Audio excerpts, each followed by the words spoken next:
Naka-ready na sa akin eh. Naka-ready na eh. Ano? Po. Tumingin.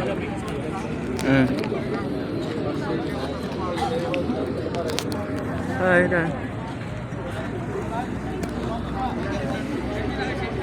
Megapon nga po. Megapon daw, megapon. Binidyo naman sa Mount Resi eh. Mount Resi yata binidyo. Megapon. Megapon, padaan. Megapon, padaan. Ayan na, ayan na. Ayan na, ayan na. Wala na.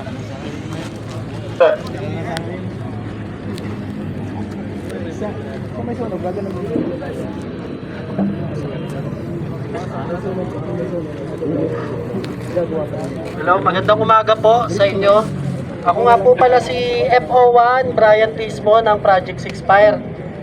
Ako po ang naselman ng Project 6 Fire Substation. So kami po ay nagdi-drill ngayon sa inyo, fire drill. So hindi na po tayo magpapaligoy-ligoy pa. Sino po ang hindi nakakaalam sa paggamit ng fire extinguisher? Sino pa po? Para sila ang gumawa dito. So tuturo po natin paggamit, ang tawag po dito 10 pounds na dry chemical. 10 pounds po ito. Ito po yung kadalasang makikita nyo sa vicinity.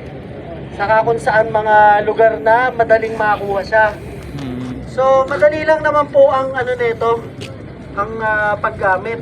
Tandaan nyo lang po yung word na TPAS. TPASS. Ano yung T? Twist.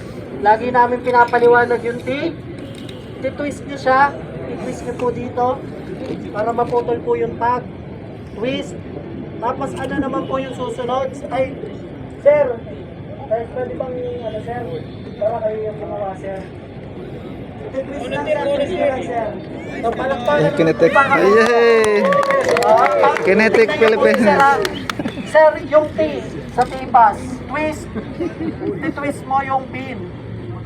Yes, sir. Putulin mo po, sir. Ayun, nakita nyo, naputol po yung tag. Tapos, ano yung P? Pin. Ano po yung P? Pakilakasan po? Pin. Yan. Sige, sir. Papul. Tapos, ano yung T-Pass? T-P-A. Ano po yung A? Ayun, tama po. Pakilakasan yung A ay? Paano po i-aim, sir? Padaan. Eh, si ma'am. Ayan. Sir, ang paghawak saan? Dito syempre sa dulo. Tapos tuto. Kasi pressure Pindutin mo. Tapos mindadan mo. Pag Pag tumangay. hindi mo hinawakan sa dulo, gaganyan lang yan, oh. So, para matarget mo siya ng maigi, dito mo siya sa dulo hahawakan para hindi siya mag-wiggle. So, ano yung S? Squeeze. I-squeeze mo kasi dahil natanggal na nga yung pin, ready to squeeze na siya. O, tama tapos, ang last na S, ano yung last? Sweep side to side. Pakilakasan po. Sweep side to side. Side to side. Right and left. Doon sa base ng pyra, wag sa ibabaw, wag dun sa harapan, dun sa base. Kung saan mismo yung nasusunog. Tama po ba? So makikita po natin ngayon kung paano yung T-Pass. Ano yung T? Twist. Ano yung P? Pin. Ano yung A? Ano yung isang S? Swiss. At ano yung last na S? Sim. Sweep side to side.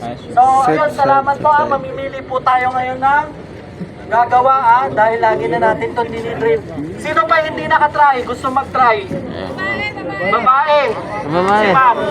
Nakatry ka na, ma'am? Ayan, si mama. Ayun, ma'am. Sige. Thank you. Ayun, si mama. Para kapabidyo mo man para may pang-video. May babae pa rito sa likod. Kinetic. Sabi mo kinetic. Sa kinetic. Kinetic. Sa idol. Lima. So, tatlo. Kinetic. Kasi ma'am na imay. Kinetic yan. Yan. tapang nating Oo. female. Buhula na yun, buhula na. Ano po tayo gasolina?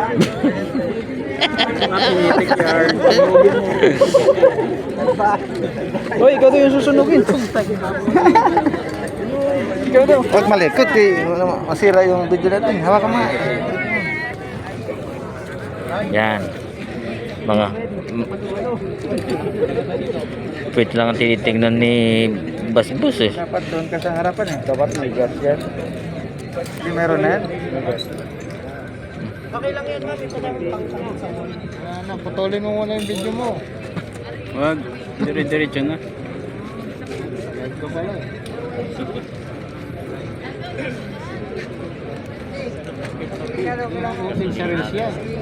Putol-putol yan.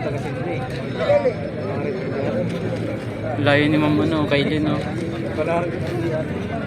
Oh, sino may light? Eh, gasolina ha? Hmm. May gasolina po, sir. Baka masunog ha? Yan. Kunti lang, sinilap lang. Yan. Eh. Yan. Tis, yan. Tis yung. Putol muna natin, napakahaba. Ano na?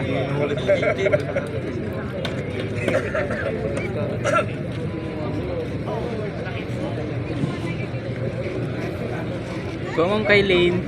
Hulog ka dyan. Galigtas. Kalakad agad. Hindi naman pala pilay eh. Sige, ready ma'am?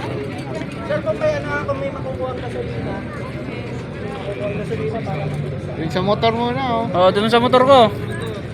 Pasip-sip muna oh. Gas lang kasi. Dito galing. Yan, hindi ka nakinig. Wala pa, wala pa.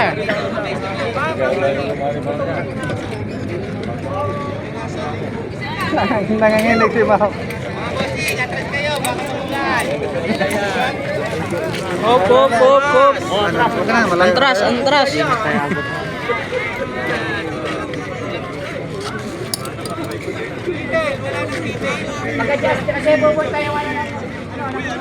Si Krisa.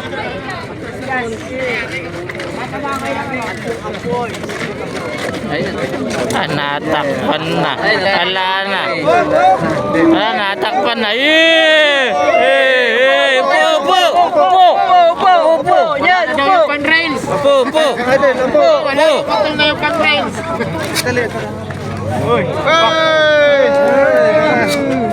Ayan na.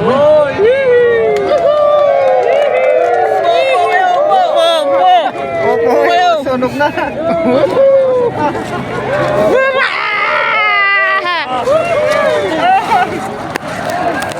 Umusok na.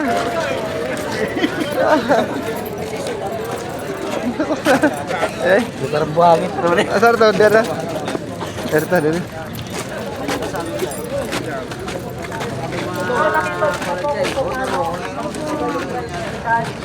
Pag dinuga mo ang dry chemical sa confined space, magsisiro visibility. So, saan ka dapat bubuga doon? Bubuga ka ng dry chemical na malapit sa maiiksitan mo. Kasi pag sa gitna ka bumuga yan at wala kang iiksitan, baka matrap ka lang doon sa kwarto, hindi mo alam kung saan ka mag-iiksip. Iba-iba kulay ng extinguisher yan, dry chemical, ganyan ang laman yan, dry chemical. Tapos yung isa namang kulay green yung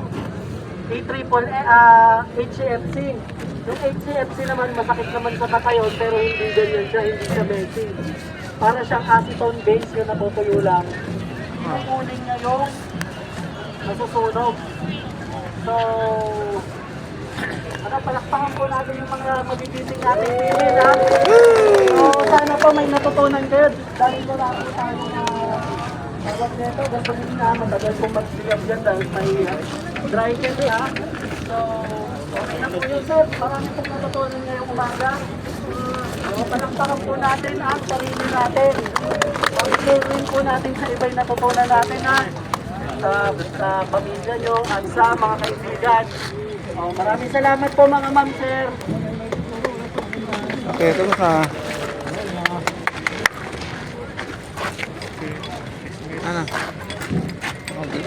Maglinis na. Okay, muli maraming salamat sa inyong lahat mga kasama sa inyong participasyon ng buwang pangkot. So sana kahit pa paano may natutunan tayo dito sa ginawa natin fire and rescue drill para sa araw na ito. Para at least, hindi naman sana kung mangyari man ito, alam natin kung ano yung gagawin natin para tayo ay makaligtas o maiwasan yung ganitong klase. So yun lang po mga kasama, maraming salamat po at balik na po tayo sa ating. Okay, balik na. Balik na. Wait po tayo. Picture pala eh. Picture.